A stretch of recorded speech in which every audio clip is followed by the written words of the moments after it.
In the darkest days of the civil rights era, militant racists sought to destroy the movement. Their tactic was terror.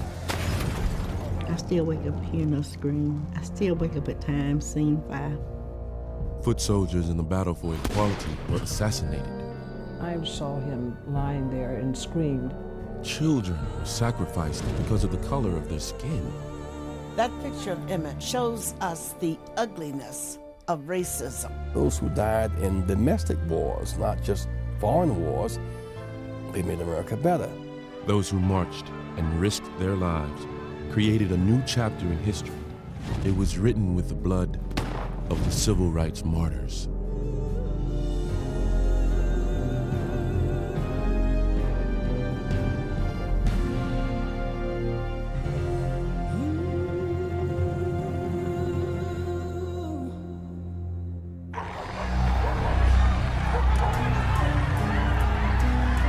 It was a time of reckoning for America.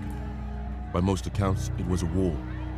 The stakes were nothing less than freedom. The civil rights movement was really a struggle to ensure that America would live up to its promises of equality written in the Constitution and Declaration of Independence. On one side stood those who sought to abolish a centuries-old system of state-sanctioned segregation. And before I be a slave, I'll be buried in my grave and go home to my Lord and be free and go. These people literally put their bodies on the line to make our country something better. Many of these young people went into the lines then. It was very dangerous. They clashed with an army desperately clinging to the last vestiges of white superiority. The black man got a champion. They called him Martin Luther King. We called him Roosevelt. And if this nigger thinks he can stir the niggers up, I'll also inform him that the white men can be stirred up to defend what is rightfully theirs. People was coming from up north, and I quote, they were stirring up problems with our niggers down here, and they didn't want this to happen. As in any war, there were casualties, but only on one side of the battlefield. We must never, ever forget that in our own country, during a short period of time, many of our citizens gave their lives in another war, in another battle.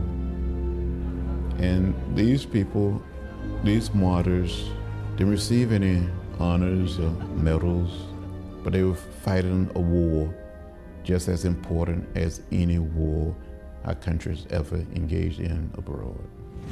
As the death toll rose, the oppressed cried out for justice. But the brutality did not destroy the movement's resolve. It only stoked the fires of freedom. Every time the blood of the innocent was spilled, every time a worker was martyred, it exploded interest in our struggle. The beating and killing of our clergymen and young people will not divert us. We're on the move now. Yes, sir.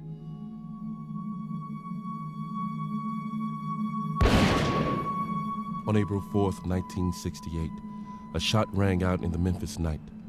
Dr. Martin Luther King Jr., the leader of the civil rights movement, was assassinated as he stood on the balcony of the Lorraine Motel.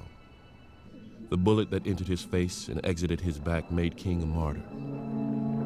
A life of flesh and blood that had taken on mythic proportions had come to an end. But while King was the epicenter and conscience of the movement, there were other martyrs to its cause. Men and women who died in defiance, children who died in innocence. This is their story.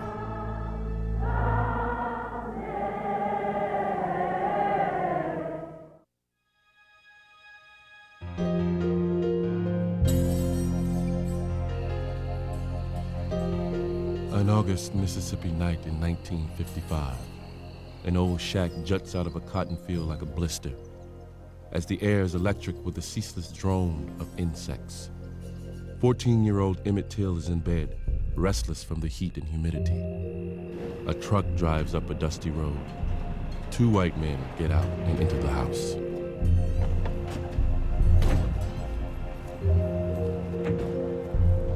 Inside, the owner of the shack, Emmett's granduncle, 64-year-old Mose Wright, protests. But the two men rouse the boy out of bed and force him into their truck.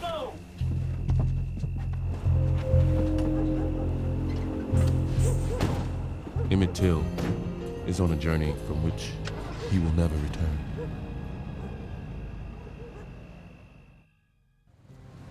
Till had come out a week earlier from Chicago, but he'd lived a quiet life with his mother, Mamie. Though some accounts characterize the boy as a prankster, a risk-taker, his mother disagrees. He was a good boy, and when he wasn't looking after me and the things around the house, we had about 3 or 4 older people in the neighborhood that he saw to religiously. Till left Chicago in August of 1955 to spend the summer with his favorite cousins in Money, Mississippi. Population, 55. He'd been warned by his mother that things were different in the South. I told him to be sure to say yes, sir, and no, sir.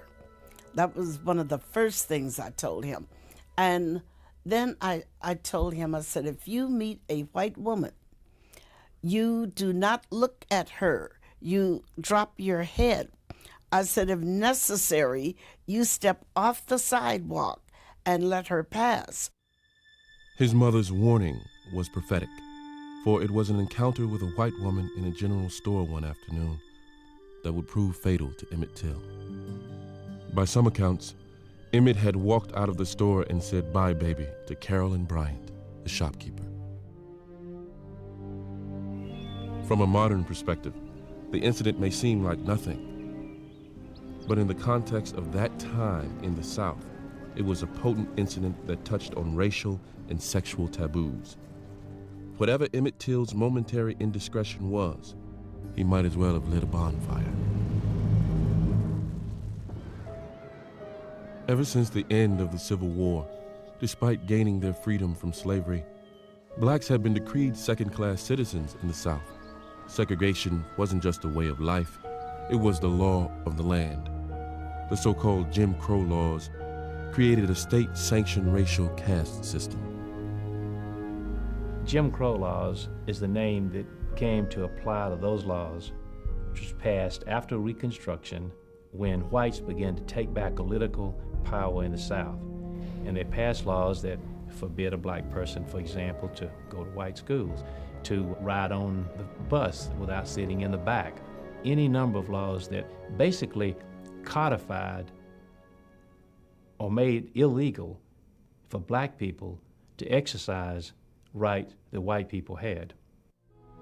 But in 1954, 1 year before the Till incident, the Supreme Court, in the historic Brown versus Topeka Board of Education ruling, made it illegal for school systems to segregate blacks.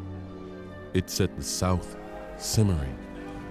They want to throw white children and colored children into the melting pot of integration, out of which will come a conglomerated, mulatto, mongrel class of people.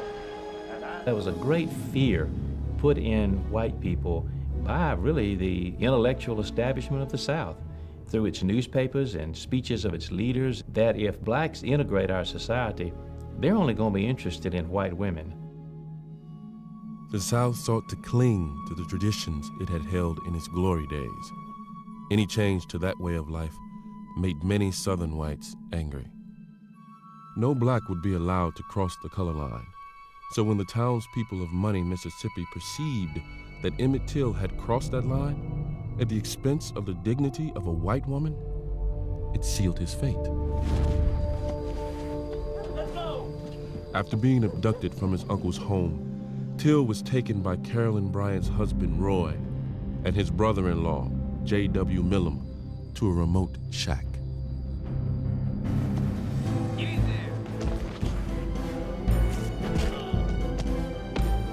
Emmett Till died a horrible death. He was beaten so badly, his head was crushed. One eye was gouged out. He was shot in the head.